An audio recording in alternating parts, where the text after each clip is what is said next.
ഉപവാസത്തെക്കുറിച്ച് നമുക്ക് പലവിധ ചിന്തകളുണ്ട്, അല്ലെങ്കിൽ ചിലർ പറയുന്നത് എന്തിനാ, നന്നായിട്ട് പ്രാർത്ഥിച്ച മതിയില്ലേ, നല്ല വിശ്വാസികളായിട്ട് ജീവിച്ച മതിയില്ലേ, കത്തോലിക്ക സഭയുടെ പ്രാർത്ഥനാ രീതികൾ പോരാ, നീ അത് മാത്രം ചെയ്താൽ പോരാ. കാരണം നമ്മൾ ഇങ്ങനെയൊക്കെ കാര്യങ്ങൾ ചെയ്തു കിടപ്പുണ്ടെങ്കിൽ നമ്മുടെ തലമുറയിൽ നിന്ന് ഇത് വിട്ടുപോകണമെങ്കിൽ ഉപവാസവും പ്രാർത്ഥനയും പരിഹാര പ്രവൃത്തി ഇല്ലാതെ ഇവൻ ഇറങ്ങിപ്പോവില്ല. അല്ലെങ്കിൽ അന്ധവിശ്വാസത്തിൻ്റെ മേഖല വിട്ടുപോകണമെങ്കിൽ അത്രമാത്രം പ്രാർത്ഥന ആവശ്യമാണ്. യേശു എടുത്ത അതേ ഉപവാസം എടുക്കാൻ നമ്മൾ ബാധ്യസ്ഥനാണ്. പഴയ നിയമത്തിൽ ഉപവാസത്തെക്കുറിച്ച് പറയുന്നുണ്ടോ? എന്തിനു വേണ്ടിയാണ് ഉപവാസം എടുക്കുന്നത്? സഭയുടെ നവീകരണത്തിന് വേണ്ടിയല്ല, എൻ്റെയും എൻ്റെ കുടുംബങ്ങളുടെയും തലമുറയുടെയും വിശുദ്ധീകരണത്തിന് വേണ്ടിയാണ്. അല്ലെങ്കിൽ എന്തെങ്കിലും അടിസ്ഥാന തത്വങ്ങളുണ്ടോ? അല്ലെങ്കിൽ പ്രാർത്ഥിച്ചാൽ മാത്രം പോരെ? നോമ്പെടുക്കണോ? നോമ്പും ഉപവാസവും പ്രാർത്ഥനയും മൂന്നും ഒന്നിച്ചു പോകുന്നതാണ്. ഉപവാസം എടുക്കാതെ നോമ്പെടുക്കാതെ ഒരാൾ പ്രാർത്ഥിച്ചാൽ ആ പ്രാർത്ഥന ദൈവം കേൾക്കില്ല, ദൈവത്തിന് സ്വീകാര്യമല്ല. യോനാ പ്രവാചകൻ്റെ പുസ്തകത്തിൽ 3-ാം അധ്യായത്തിൽ 5-ാം തിരുവചനത്തിൽ നിനിവേയിലെ ജനങ്ങൾ ദൈവത്തിൽ വിശ്വസിച്ചു. അവരെന്ത് ചെയ്തു? ഒരു ഉപവാസം പ്രഖ്യാപിച്ചു. അല്ലേലിയ. യോന എന്ത് ചെയ്തു? യോനയെ നിനിവേയിലേക്ക് പ്രസംഗിക്കാൻ വേണ്ടി അയച്ചു.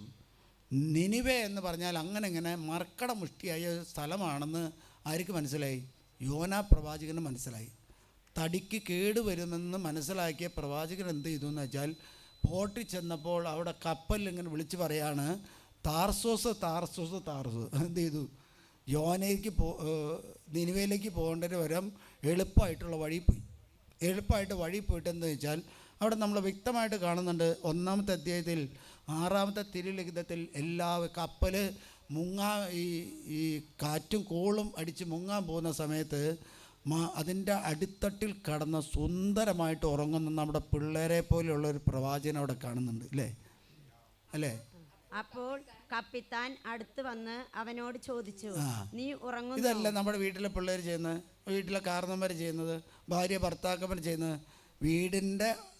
വീടിൻ്റെ സകലവിധ ജംഗമ വസ്തുക്കളും ജപ്തി ചെയ്യാനിരിക്കുമ്പോഴാണ് സുഖിച്ച് ഈ മൊബൈലും തട്ടി ആ ഭക്ഷണവും കഴിച്ച് ഈ ഭക്ഷണം കള്ള് ഷാപ്പിൽ നിന്ന് ഇറങ്ങി വരാതെ, ബ്രാൻഡ് ഷാപ്പിൽ നിന്ന് ഇറങ്ങി വരാതെ ഇങ്ങനെ ജീവിക്കുന്ന ഇവനെ പോലെയല്ലേ? ഇവ പറയാ എന്താ അടിത്തത്തെ നിന്ന് അവൻ കിടക്കാണ്. കപ്പിത്താൻ ചോദിച്ചു, കപ്പിത്താൻ എന്താ ചോദിച്ചത്? നീ ഉറങ്ങാണോ? എന്താണ് ഇതിൻ്റെ അർത്ഥം? എഴുന്നേറ്റ് നിന്റെ ദൈവത്തെ നീ നിന്റെ ദൈവത്തെ വിളിച്ച്. കാരണം എന്താ? കപ്പലിലെ വസ്തുക്കളെല്ലാം വലിച്ചെറിയാൻ തുടങ്ങി. കാരണം എന്താ? കപ്പൽ രക്ഷപ്പെടുത്താൻ വേണ്ടിയാണ്. പക്ഷെ വലിച്ചെറിഞ്ഞിട്ടും കടലിൻ്റെ കോപവും കാറ്റിൻ്റെ ഇതൊന്നും മാറുന്നില്ല. അപ്പോൾ അവർ പറഞ്ഞു, ഓരോരുത്തരും താങ്കളുടെ ദൈവത്തെ വിളിച്ച് അപേക്ഷിക്കുവിൻ. അല്ലേലിയ. അങ്ങനെ എന്താ ഇത് ചെയ്യാൻ തുടങ്ങിയിട്ടും സാധനങ്ങൾ വലിച്ചെറിയാൻ തുടങ്ങിയിട്ട് കപ്പൽ നേരെയാകാത്തത് കൊണ്ട് എന്ത് ചെയ്തെന്ന് വെച്ചാൽ, കപ്പിത്താൻ അന്വേഷിച്ച് ചെല്ലുമ്പോഴാണ് ഒരു മനുഷ്യൻ സുഖമായിട്ട് കിടന്നുറങ്ങുക. അല്ലേ? സുഖമായിട്ട് ഇങ്ങനെ കിടന്നുറങ്ങുക. അവനോട് ചോദിച്ചു, എടാ നീ എന്താ ചെയ്യുന്നത്? നമ്മളിത് നശിക്കാൻ പോകുന്നു, അല്ലേ? അവിടെ ഒരു വാക്കുണ്ട്, ഇത് നമ്മൾ നശിക്കാൻ പോകുന്നു. നശിക്കാൻ പോണു. നമ്മൾ നശിക്കാതിരിക്കാൻ ഒരു പക്ഷേ അവിടുന്ന് നമ്മെ ഓർത്തേക്കും. ദൈവം ഓർത്തേക്കും. അനന്തരം അവർ പരസ്പരം പറഞ്ഞു, ആര് നിമിത്തമാണ് കടല്? അപ്പോൾ ചില കുടുംബങ്ങൾ മുങ്ങാൻ പോകുന്നതിൻ്റെ കാരണം എന്താണെന്ന് വെച്ചാൽ പുറത്തുനിന്നുള്ള ശത്രുവല്ല. നിങ്ങൾ അങ്ങനെ ചിന്തിക്കരുത്. അവർ പൂജ ചെയ്തിട്ടുണ്ട്, അവർ മന്ത്രവാദം ചെയ്തിട്ടുണ്ട്, ആഭിചാരപ്പെടുത്തി ചെയ്തിട്ടുണ്ട്, അവർ കൈവശം വെച്ചിട്ടുണ്ട് എന്നൊക്കെയും ചിന്തിക്കരുത്. കാരണം എന്താ? നമ്മുടെ വീട്ടിൽ ഒരു കള്ളൻ കയറാതെ പുറത്തുനിന്നൊരു കള്ളൻ കയറില്ല. നമ്മുടെ വീട് നശിപ്പിക്കണമെങ്കിൽ എന്ത് ചെയ്യണം? നമ്മുടെ കുടുംബത്തിൽ തന്നെ ഉള്ളവരാണ് ഏറ്റവും വലിയ ശ്രദ്ധിക്കേണ്ടത്, അല്ലേ? ഈ സ്ഥാപനം ഈ വിശ്വാസം ഇല്ലാതെ പോകണമെങ്കിൽ ഈ പുറത്തുനിന്ന് വന്നെ പേടിക്കണോ? പുറത്തുനിന്ന് വരുന്നതൊക്കെ ഉണ്ട്, എൻ്റെ കൂടെ നിൽക്കേണ്ടവരെ പേടിക്കുക. അതുകൊണ്ട് മാതാപിതാക്കന്മാർ ശ്രദ്ധിക്കേണ്ടത്, നിങ്ങളുടെ കൂടെയുള്ള കുടുംബാംഗങ്ങളെ ശ്രദ്ധിക്കേണ്ടത്, പുറത്തുള്ളവരെല്ലാം ശ്രദ്ധിക്കേണ്ടത്. ഈ അകത്തുള്ളവൻ ശത്രുവായാൽ മാത്രമേ പുറത്തുള്ളവന് ആ ശത്രുവിലൂടെ അകത്ത് കയറാനായിട്ട് പറ്റുള്ളൂ.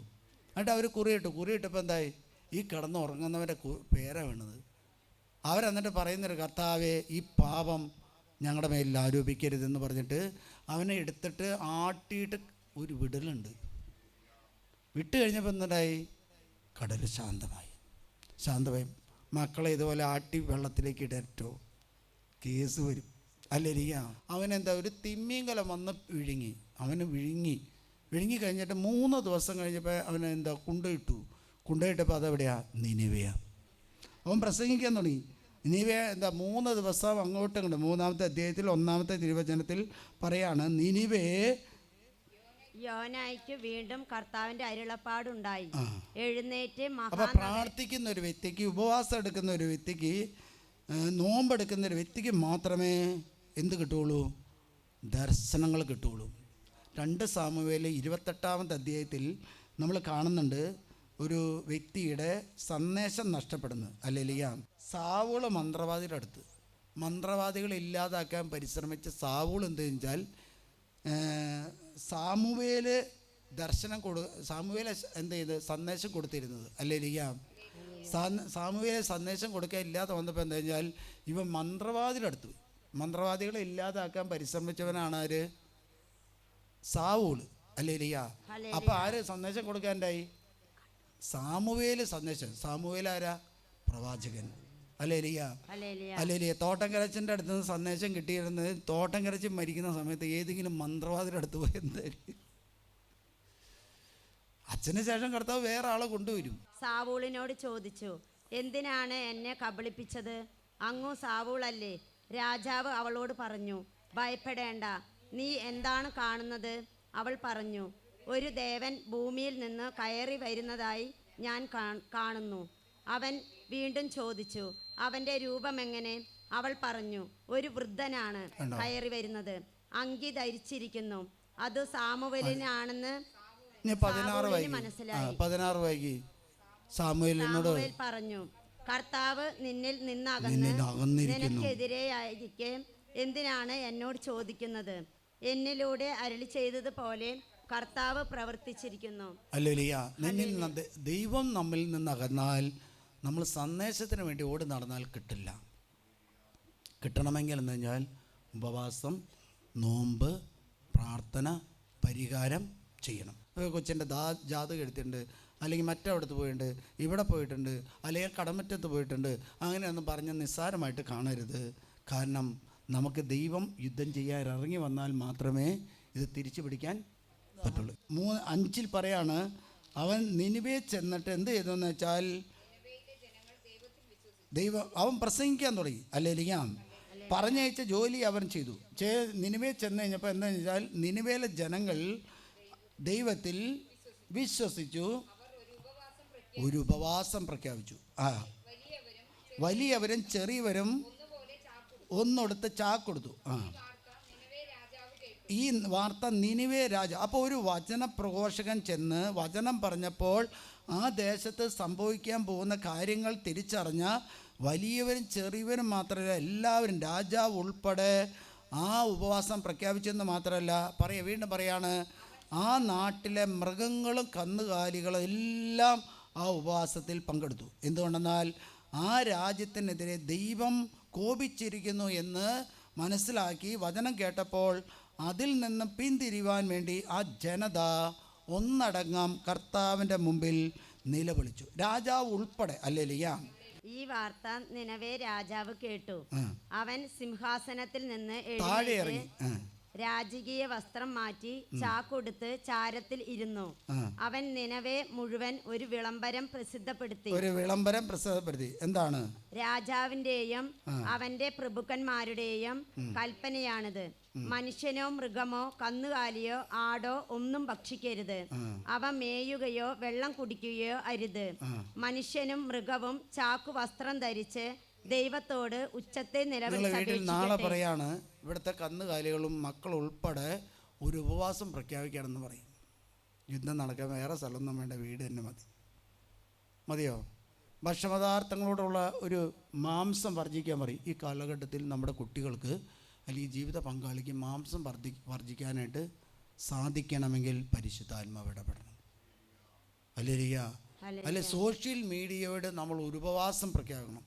ഉപവാസം എന്ന് പറയുന്നത് ഭക്ഷണപദാർത്ഥങ്ങളോട് മാത്രമല്ല, അങ്ങനെ ചിന്തിക്കരുത്. എല്ലാ വസ്തുക്കളോടും എനിക്ക് ഏതിനോടാണ് കൂടുതൽ ആർത്തി, അതിനോട് ഞാൻ ഒരു ഉപവാസം പ്രഖ്യാപിക്കണം. അല്ലേലിയ അല്ലെങ്കിൽ എനിക്ക് അമിതമായിട്ട് ഇഷ്ടമുള്ള ഭക്ഷണപദാർത്ഥങ്ങൾ ഉപേക്ഷിക്കണം. ഏറ്റവും കൂടുതൽ നമുക്ക് അമിതമായിട്ട് ഇഷ്ടമുള്ള ഭക്ഷണപദാർത്ഥങ്ങളായിരിക്കും അലർജി ആയിട്ട് വരുന്നത്. അലർജി ആണെങ്കിൽ നമ്മൾ കഴിക്കും, ഉപേക്ഷിക്കുന്നു. ഷുഗർ ഉള്ളവർക്കും ഏറ്റവും കൂടുതൽ ഇഷ്ടം എന്താണെന്ന് വെച്ചാൽ ഐസ്ക്രീമാണ്, അല്ലേ ലിയ? കൊളസ്ട്രോൾ ഉള്ളവർക്കൊക്കെ ഇഷ്ടം ഏറ്റവും എന്താണെന്ന് പറഞ്ഞാൽ ഇറച്ചിയായിരിക്കും, അല്ലേ ലിയ? അല്ലേ? അതുകൊണ്ട് എന്താ വെച്ചാൽ വചനം പറയാം, മനുഷ്യനെ മക്കളോ ദൈവത്തിനോട് ഉച്ചത്തിൽ നിലവിളിക്കട്ടെ, ഓരോരുത്തരും താങ്കളുടെ ദുർമാർഗത്തിൽ നിന്നും അക്രമത്തിൽ നിന്നും പിന്തിരിയട്ടെ. മനുഷ്യൻ പാപം ചെയ്തതിന് പരിഹാരമായിട്ട് ചെയ്യേണ്ടത് ഉപവാസം, നോമ്പ്, പ്രാർത്ഥന, പ്രായശ്ചിത്ത പ്രവൃത്തികൾ, അല്ലേ ലിയ? അതുകൊണ്ട് രാജാവ് പ്രഖ്യാപിച്ചു, ദുർമാർഗത്തിൽ നിന്ന് അവൻ പിന്തിരിയട്ടെ, അക്രമത്തിൽ നിന്ന് പിന്തിരിയട്ടെ. ദൈവം മനസ്സ് മാറ്റി തൻ്റെ ക്രോധം പിൻവലിക്കുകയും അങ്ങനെ നാം നശിക്കാതിരിക്കുകയും ചെയ്തേക്കാം, അല്ലേ ലിയ? അല്ലേ ലിയ? അല്ലേ ലിയ? അതുകൊണ്ട് എന്താണെന്ന് വെച്ചാൽ വീണ്ടും നമുക്ക് നോക്കാം. സങ്കീർത്തന പുസ്തകം 37-ാം അധ്യായം 3-ാമത്തെ തിരും, ദൈവത്തിൽ വിശ്വസിച്ചു നന്മ ചെയ്യുക, അപ്പോൾ ഭൂമിയിൽ നിങ്ങൾ സുരക്ഷിതരായിരിക്കും, അല്ലേ ലിയ? ക്രിസ്ത്യാനി പ്രാർത്ഥന മാത്രം ചെയ്യാൻ വിളിക്കപ്പെട്ടവനല്ല, ആഴ്ചയിൽ ഒന്നെങ്കിലും ഉപവാസം എടുക്കണം. മെജുഗോറെ സന്ദേശം നൽകുക 2 ദിവസത്തെ ഉപവാസമാണ്, അല്ലേ ലിയ? യോന ചെന്ന് പ്രസംഗിക്കാൻ തുടങ്ങിയപ്പോൾ ദൈവത്തിൻ്റെ ആത്മാവ് ഇറങ്ങി വന്നു. ഞാനിവിടെ നിന്ന് പ്രസംഗിക്കുന്നത് ഇവിടെ വരുന്ന എല്ലാവരും വിശ്വസിക്കുന്നു വിചാരിച്ചല്ല, കർത്താവ് എന്നോട് പറഞ്ഞ് പ്രസംഗിക്കാനാണ്. അപ്പോൾ എന്ത് ചെയ്യും? ദൈവത്തിൻ്റെ ആത്മാവ് ഉള്ള വ്യക്തിയിൽ ഇത് കേൾക്കുമ്പോൾ അവർ അനുദപിക്കും.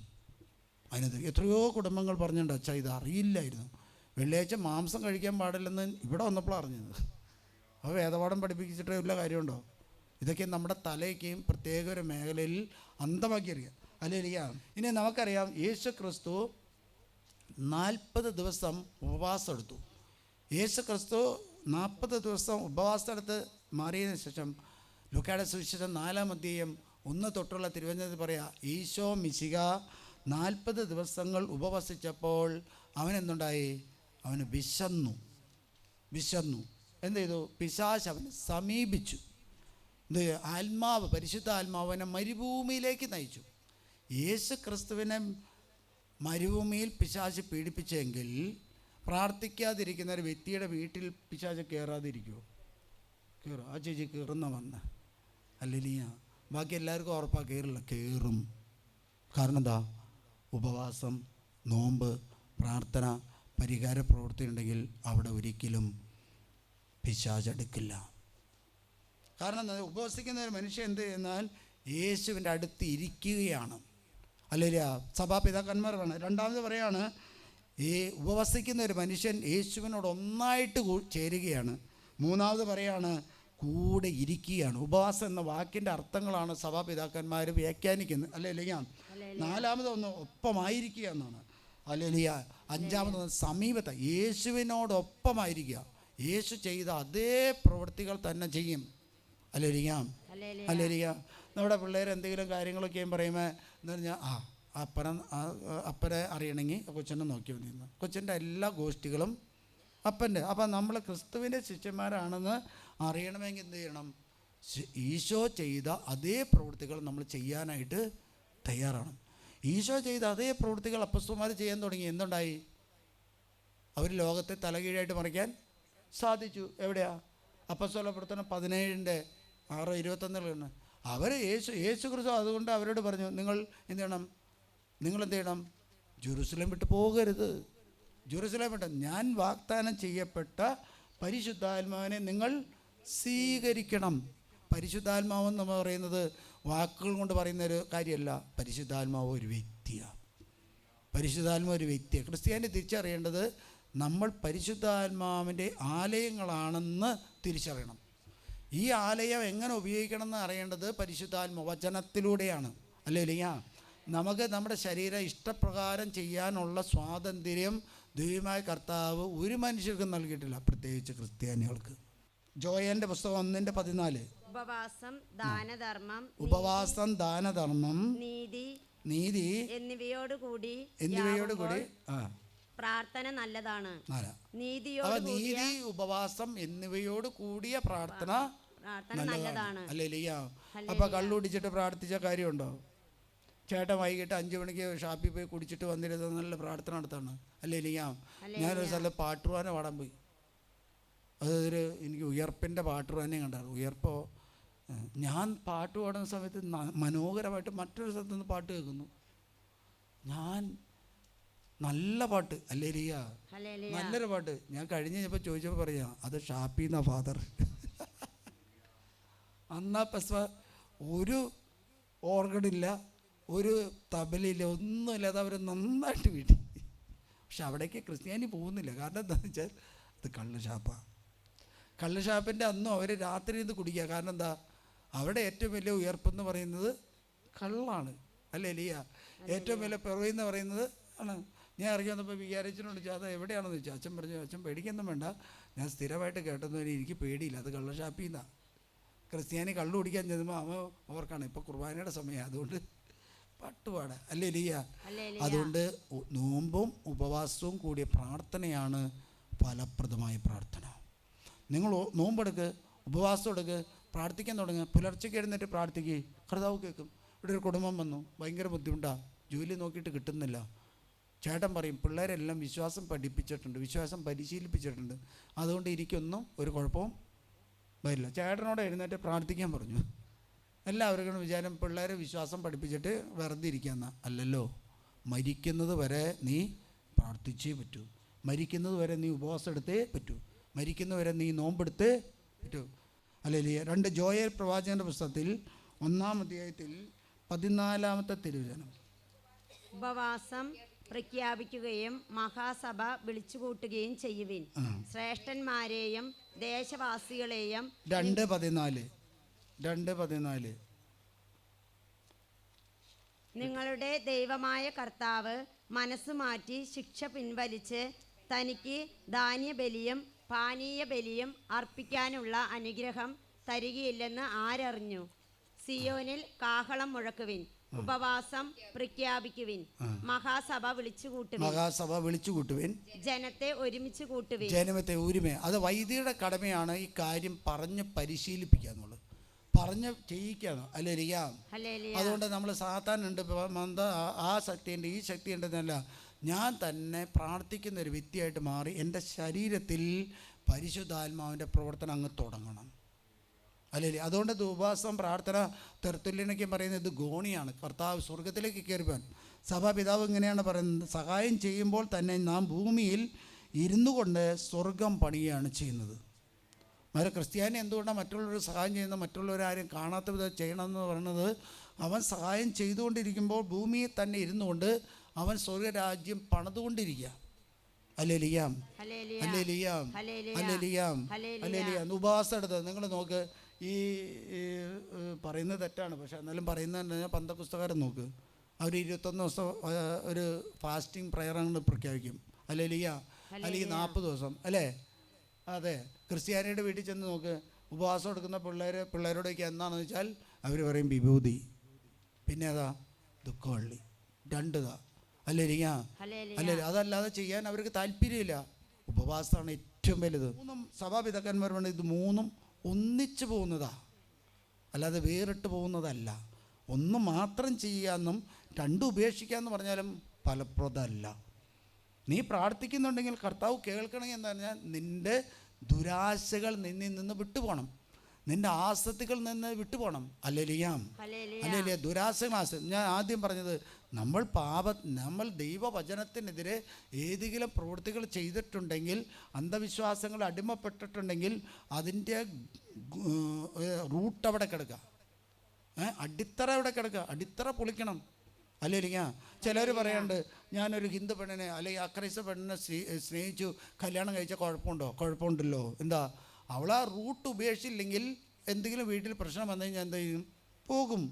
ഒരു കുടുംബം ഒന്നിച്ച് വിശ്വാസം സ്വീകരിച്ചതിന് ശേഷം വിശ്വാസികളായിട്ട് നിലനിന്ന് വിവാഹം നടത്തിക്കുക കുഴപ്പമുണ്ടാവില്ല. അവരെന്താ, എല്ലാവരും ഉപേക്ഷിച്ചിട്ടുണ്ടാവും. എല്ലാവരും പൂർണ്ണമായിട്ട് പരിത്യജിച്ചിട്ടില്ലെങ്കിൽ എന്താ പറഞ്ഞാൽ എന്ന് പറഞ്ഞാൽ ഇവിടെ നിൽക്കും അവിടെ നിൽക്കും. രക്ഷപ്പെടുമോ? ഇല്ലല്ലോ. രക്ഷപ്പെടണമെങ്കിൽ എന്ത് ചെയ്യണം? അതുകൊണ്ട് എടുത്തെടുത്ത് പറയുന്നതിൻ്റെ കാരണം ഞാൻ അക്രൈസ്തവരെ കുറിച്ചല്ല പറയുന്നത്. ക്രൈസ്തവർ തന്നെ ഇത് രണ്ട് വള്ളത്തിലും ചവിട്ടാന്ന് വിചാരിച്ച് ചിന്തിച്ചിരുന്നാൽ നിങ്ങളുടെ കുടുംബം പ്രശ്നങ്ങൾ പോകും. ഇന്ന് ഏറ്റവും കൂടുതൽ പ്രശ്നങ്ങൾ അഭിമുഖീകരിക്കുന്ന ഒരു കാലഘട്ടത്തിലാണ് നമ്മൾ ജീവിക്കുന്നത്. നിങ്ങൾ ദൈവവചനം പാലിക്കുകയാണെങ്കിൽ, ദൈവവചനം അനുസരിക്കുകയാണെങ്കിൽ, തിരുസഭയുടെ കൽപ്പന പാലിക്കുകയാണെങ്കിൽ, വചനം വായിക്കുകയാണെങ്കിൽ, വചനം ജീവിക്കുകയാണെങ്കിൽ, ഇപ്പോഴില്ല ബൈബിൾ വായിക്കാൻ തുടങ്ങിയാൽ നിൻ്റെ ജീവിതത്തിൽ മാറ്റങ്ങൾ സംഭവിക്കും. ദൈവവചനം നീ ജീവിക്കാൻ തുടങ്ങിയാൽ നിൻ്റെ ജീവിതത്തിൽ അത്ഭുതങ്ങൾ പ്രവർത്തിക്കും. നിങ്ങൾ അത്ഭുതം പ്രവർത്തിക്കാത്തതിൻ്റെ കാരണം എന്താ വെച്ചാൽ, മക്കൾക്ക് നിങ്ങൾ ഡ്രസ്സ് വാങ്ങുന്നതിനനുസരിച്ച് ബൈബിൾ വാങ്ങിക്കൊടുക്കുക. ഒരു കൊച്ചിന് ഒരു ബൈബിൾ നിങ്ങൾ വാങ്ങിക്കൊടുക്കുക. അല്ലേ ലിയ? ഒരു കൊച്ച് പയ്യൻ ഇവിടെ പ്രാർത്ഥിക്കാൻ വന്നു. അവനോട് ചോദിച്ചു എന്ത്? അവൻ പറഞ്ഞു വചനം എഴുതി പഠിക്കാനെന്നു. ഓ, എനിക്ക് വലിയ ഇഷ്ടമായി വചനം പഠിക്കുക. അവൻ പറഞ്ഞു ഒരു വചനം ഇങ്ങനെ എഴുതിക്കൊണ്ടിരിക്കുക വർഷങ്ങളായിട്ട്. സ്വർഗത്തിൽ എന്താ ദൈവം സ്വർഗത്തിൽ നിന്നും എന്താ അയച്ച് രക്ഷപ്പെടുത്തുന്നു. അല്ലേ ലിയ? ഒരു വചനം മാത്രം അവൻ വർഷങ്ങളായിട്ട് എഴുതി കാത്തിരുന്നിട്ട് എന്താ ജോലി കിട്ടാൻ വേണ്ടി ഇരിക്കുക. കിട്ടുമോ? ഒരു വചനം മാത്രമുള്ള ബൈബിളിലുള്ളൂ? അല്ലല്ലോ. അല്ലേ ലിയ? ഒരു ക്യാൻസർ വന്ന വൈദികൻ 2530 വചനം പഠിച്ചപ്പോഴേക്കും എന്താ ദേശത്തിൻ്റെ മേൽ അധികാരം കിട്ടി. അതുകൊണ്ട് നിങ്ങളുടെ തലവര മാറണമെങ്കിൽ എന്ത് ചെയ്യണം? നിങ്ങൾ വചനം പഠിക്കാൻ തുടങ്ങുക. വചനഗ്രന്ഥം പുതിയ നിയമം മാത്രമല്ല, പഴയ നിയമം വായിക്കണം. അല്ലേ ലിയ?